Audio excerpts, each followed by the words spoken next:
Hello everyone, आज हम रहीम के बारे में पढ़ेंगे कि रहीम जो हैं वो कौन थे और इन्होंने क्या रचनाएं की। बैरम खां के पुत्र और भक्ति काल के प्रखर व्यक्तित्व वाले संवेदनशील कवि अब्दुल रहीम खान खाना का जन्म 17 दिसंबर 1556 को लाहौर में हुआ। ये जो कवि थे इनका पूरा नाम था अब्दुल रहीम खान खाना, इनका पूरा नाम था। शॉर्ट में इनको रहीम कहा गया। अब आप देखिए कि रहीम जो है, यहाँ पर रहीम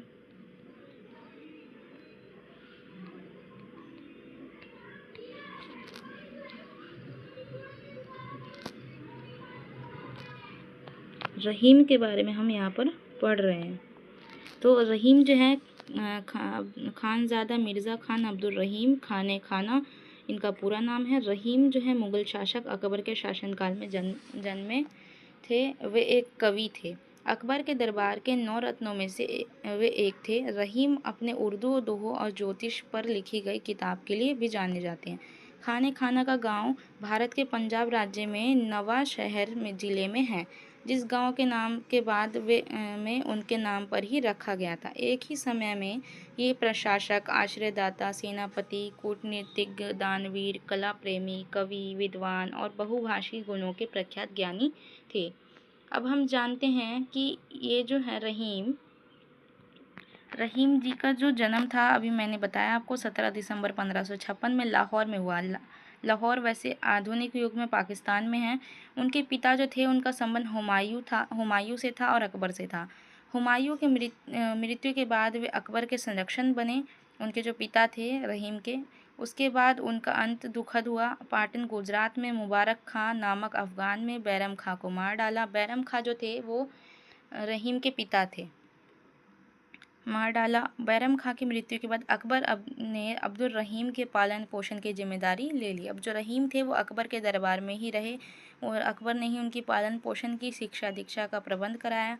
अकबर के संरक्षण में रहीम ने अरबी, फारसी, तुर्की, संस्कृत और हिंदी में दक्षता प्राप्त कर ली। 11 वर्ष की अवस्था में ही उन्होंने काव्य रचना शुरू कर दी। उनकी योग्यता को देखकर अकबर ने उन्हें मिर्ज़ा खां की उपाधि से सम्मानित किया। आपने मिर्ज़ा खान नाम सुना होगा, ये नाम रहीम को ही दिया गया था अकबर के द्वारा। अकबर के लिए रहीम ने अनेक लड़ाइयाँ लड़ी और अपने शौर्य, निर्भरता और सैन्य दक्षता के बल पर सब विजय प्राप्त कर लिया उन्होंने। इसके बाद जागीरें और रियासतें उन्हें मिली। अकबर की मृत्यु 27 अक्टूबर 1605 में हुई। उसके बाद जहांगीर तक तो ठीक रहा और जहांगीर ने उन्हें बहुमूल्य उपहार के साथ वज़ीर मुल्क की पदवी दी, पंच हजारी मनसब भी दिया, किंतु शाहजहां परवेज से इनकी नहीं बनी। सहायकों की दगाबाजी और अपनी नासमझी से आजीवन पराजय रहने वाला खाना खां वृद्धावस्था में बालाघाट मध्य प्रदेश में वो पराजित हुए।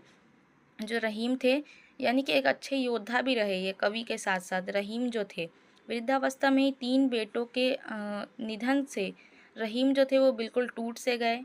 इस तरह रहीम का जीवन बहुत ही दुखों से भरा रहा। उन्होंने अपनी ज़िंदगी में कई उतार चढ़ाव देखे। एक तरफ उन्हें ऊंची से ऊंची पदवियां मिली, दूसरी तरफ रियासत जागीर मिली, तो तीसरी तरफ ये हुआ कि जेल में भी उन्हें अपना जीवन बिताना पड़ा। इन्हीं विषमता परिस्थितियों के वजह से, मुसीबतों की वजह से उनकी कविता में शोक, करुणा की धारा बहुत तेज़ी से मिलती है। उनका जो ऐसा माना जाता है कि रहीम की जो मृत्यु हुई थी वो 72 वर्ष की उम्र में हुई थी।